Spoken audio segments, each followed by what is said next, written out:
Hello friends, இன்றைக்கி நம்ம என்ன செய்ய போகிறோம்னா சப்பாத்தி பூரி இட்லிக்கு தகுந்த மாதிரி ஒயிட் குருமா வைப்போம். அதான் செய்ய போகிறோம். வாங்க அதை எப்படி செய்யணும்னு பார்க்கலாம். அதுக்கு முன்னாடி நீங்கள் என்ன சேனலை சப்ஸ்கிரைப் பண்ணலைன்னா சப்ஸ்கிரைப் பண்ணுங்கள், பக்கத்து அடிக்கிற பெல் ஐக்கானே கிளிக் பண்ணுங்கள். அப்போ தான் நான் இனிமேல் போகிற வீடியோஸ் எல்லாம் நீங்கள் பார்க்க முடியும். இப்போ பார்த்தீங்கன்னா ஒரு மிக்ஸி ஜாரில் நான் கொஞ்சம் தேங்காய் பூ போட்டுக்கிறேன். ஒரு அரை கப்பு தேங்காய் பூ இதில் சேர்த்துக்கலாம். இது கூட பார்த்தீங்கன்னா உங்களுக்கு காரத்துக்கு தேவையான அளவு பச்சை மிளகா சேர்த்துக்குங்க, 2 துண்டு இஞ்சி சேர்த்துக்குங்க, பூண்டு ஒரு 5-6 பல்லு சேர்த்துக்கலாம். காரத்துக்கு தேவையான அளவு பச்சை மிளகா சேர்த்துக்கலாம். நம்ம தாளிக்கிலையும் கூட போட்டுக்கலாம். நான் இப்போ 2 போடுறேன். 1 ஸ்பூன் சோம்பு போடுறேன், ஒரு சின்ன பட்டை போடுறேன். இதை மிக்சியில் நல்லா பேஸ்ட்டாக அரைச்சிக்கலாம்.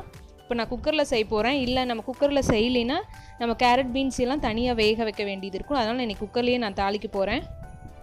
ஒரு 3 ஸ்பூன் எண்ணெய் ஊற்றி அதில் 3 கிராம்பு போட்டிருக்கேன், ஒரு சின்ன துண்டு பட்டை, ஒரு பிரியாணி லீஃப் போட்டிருக்கேன், 2 பச்சை மிளகா 2ஆக கீரி போட்டிருக்கேன். ஏற்கனவே 2 பச்சை மிளகா அரைச்சிருக்கோம். உங்களுக்கு வேணுன்னா இன்னும் கொஞ்சம் சேர்த்துக்கலாம். ஒரு கொத்து கருவேப்பிலை சேர்த்துருக்கேன். ஒரு பெரிய வெங்காயம் பொடியாக நறுக்கி வச்சுருக்கேன், அதையும் இதில் சேர்த்துருக்கேன். நல்லா மிக்ஸ் பண்ணி விடலாம். வெங்காயம் வணங்கட்டும். இப்போ 2 தக்காளி நான் அறுத்து வச்சுருக்கேன். ஒரு மீடியம் சைஸ் தக்காளி 2 அறுத்து வச்சுருக்கேன், அதையும் சேர்த்துக்கலாம். சேர்த்து ஓரளவுக்கு நல்லா வணங்கட்டும்.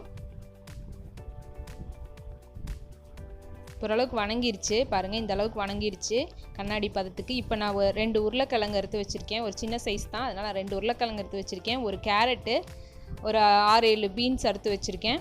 அதையும் நம்ம இந்த 3ஐயும் இப்போ சேர்த்துக்கலாம். இதை நம்ம தனியாக வேக வைக்கிறதா இருந்தால் ஒரு சுடுதண்ணி கொதிக்க வச்சு அதில் போட்டு ஒரு பாத்திரத்தில் போட்டு ஆவியில் வேக வச்சு எடுத்துக்கலாம். நான் இன்றைக்கி அதை ஆவியில் வேக வைக்கலை. ஒரு நாளைக்கு நான் ஆவியில் வேக வைப்பேன். இன்றைக்கி கொஞ்சம் டைம் இல்லை, அதனால் நான் ஆவியில் வேக வைக்கலாம். அப்படியே குக்கர்லேயே நான் விசில் வைக்கலான்னு வைக்கிறேன். ஒரு 2 விசில் விட்டால் போதும், ரொம்ப விட வேண்டியதில்லை. இப்போ பார்த்திங்கன்னா அது வணங்கிடுச்சு. இப்போ நம்ம அரைச்சி வச்சுருக்குறோம்ல அந்த மசாலாவையும் இதில் சேர்த்துக்கலாம். தேங்காயை